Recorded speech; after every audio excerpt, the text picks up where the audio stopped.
Our brain has evolved to discard information that it thinks has no relevance. You know, if you think of like what is education, like you're basically downloading data and algorithms into your brain, and it's actually amazingly bad in conventional education because like it shouldn't be like this huge chore. So I think colleges are basically for fun and to prove you can do your chores, but they're not for learning. You're self-taught? Yeah. Well, self-taught, yes, meaning I don't have an aerospace degree. So how did you go about acquiring the knowledge? Well, like I said, I read a lot of books, talked to a lot of people, and have a great team. It's important to teach problem solving, or teach to the problem, not to the tools.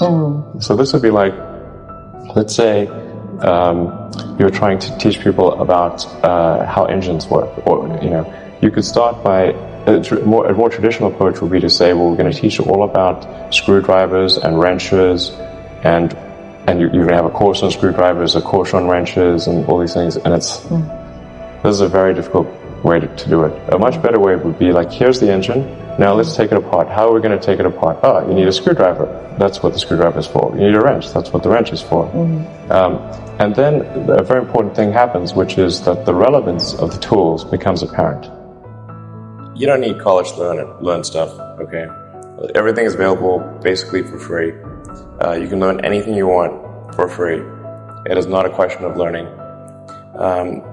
There is a value that colleges have, which is like, seeing whether can somebody work hard at something, including a bunch of sort of annoying homework assignments, and still do their homework assignments, and kind of soldier through and get it done. That's like the main value of college. And then also, if you probably want to hang around with a bunch of people your own age for a while instead of going right into the workforce. So I think colleges are basically for fun and to prove you can do your chores, but they're not for learning. Generally, you want education to be like as close to a video game as possible, like a good video game. Like, you do not need to tell your kid to play video games. They will play video games on autopilot all day. So if you can make it interactive and engaging, then you can make education far more compelling and far easier to do.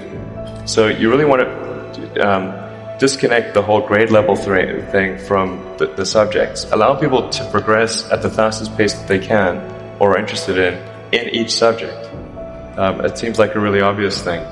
I think like most teaching today is a lot like vaudeville, where and as a result, it's just not that compelling. It's like somebody standing up there and lecturing to you, and they've done the same lecture several years in a row. They're not necessarily all that engaged or in doing it.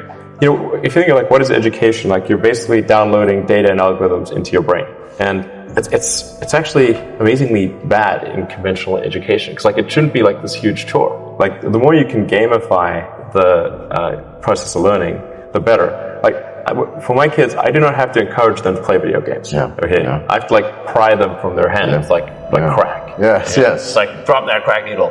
In fact, I think a lot of things people learn probably there's no point in learning them. Because they never use them in the future. Well, you have to say, like, people, I think, don't stand back and say, well, why are we teaching people these things? And we should tell them probably why we're teaching these things. Because a lot of kids are just in school kind of puzzled as to why they're there. And I think if you can explain the why of things, then that makes a huge difference to people's motivation. Then they understand purpose. So I think that's pretty important. And just make it entertaining. But I think just in general, like conventional education should be massively overhauled. I'm sure you very much agree with that. But well, people do not think critically enough. I mean, critical thinking is a skill in short supply, where people take too many things they assume too many things to be true without sufficient basis in that belief. So it's very important that people closely analyze what is supposed to be true and try to build up.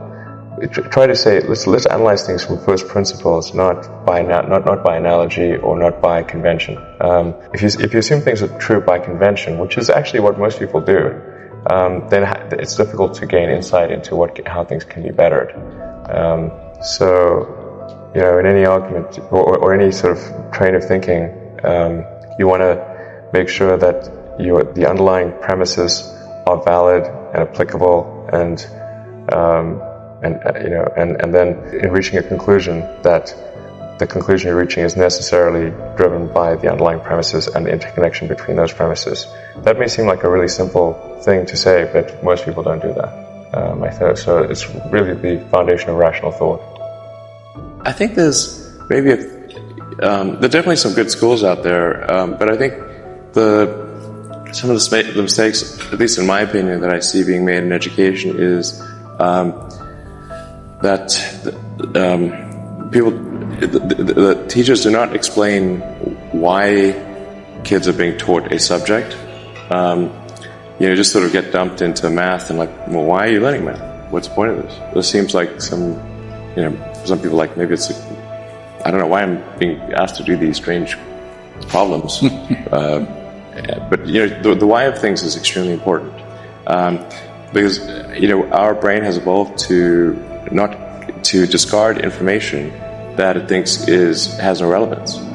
So then, if on the one hand you're being asked to memorize or learn, say, formulas, but you do not know why this is the case, then you have this cognitive dissonance of, it seems irrelevant, but I'm being told to remember it, so I'll be punished.